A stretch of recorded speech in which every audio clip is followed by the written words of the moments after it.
பங்குனி உத்திரம் அப்படிங்கிறது தமிழ் மாதமான பங்குனியில் உத்திர நட்சத்திரம் வரும் நாளில் கொண்டாடப்படக்கூடிய ஒரு திருநாள் ஆகும். பல தெய்வங்களின் திருமணம் நடந்த நாள் தான் பங்குனி உத்திரம்னு சொல்லப்படுதுங்க. அதனால் பங்குனி உத்திர விரதம் இருந்தால் திருமணம் நடக்கும் என்ற நம்பிக்கை அதிகமாகவே இருக்குதுங்க.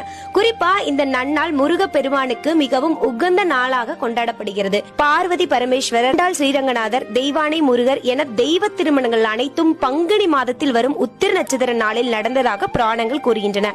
காமாட்சி எண்ணெய் யூசி முனையில் தவம் இருந்து ஏகாம்பரேஸ்வரரோடு ஐக்கியமானதும் இந்த பங்குனி மாதத்தில் தான் என்றும் சொல்லப்படுகின்றதுங்க. பங்குனி உத்திர நாளில் தானம் கொடுப்பது, தர்ம செயல்களில் ஈடுபடுவது மிகவும் புண்ணியமான காரியமாக கருதப்படுகிறது. இவ்வாறு செய்வதால் நம்முடைய பாவங்கள் நீங்கி நட்பெயர்கள் கிடைக்கும் என்பது நம்பிக்கையா இருக்குதுங்க.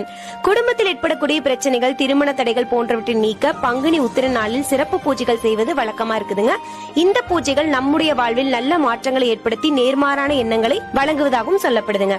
பங்குனி உத்திர நாளில் தமிழகத்தில் பல்வேறு கோவில்களில் சிறப்பு பூஜைகள் மற்றும் திருவிழாக்கள் நடைபெறுகின்றன. குறிப்பாக முருகன் கோவில்கள் மற்றும் சிவன் கோவில்களில் இந்த நாள் மிகவும் விமர்சையாக கொண்டாடப்படும். இவ்வளவு சிறப்புகள் வாய்ந்த இந்த பங்குனி உத்திர தினமானது வருகின்ற ஏப்ரல் 10ஆம் தேதி பிற்பகல் 12:24 தொடங்கி ஏப்ரல் 11ஆம் தேதி பிற்பகல் 3:10 முடிவடைகிறது. ஆன்மீக ரீதியாக மிகவும் சிறப்பு வாய்ந்த நன்னாளான இந்த பங்குனி உத்திர திருநாளில் இறைவனை வழிபடுவதன் மூலம் நம்முடைய வாழ்வில் செல்வம், பொருள், ஆரோக்கியம் என அனைத்து நட்பெயர்கள்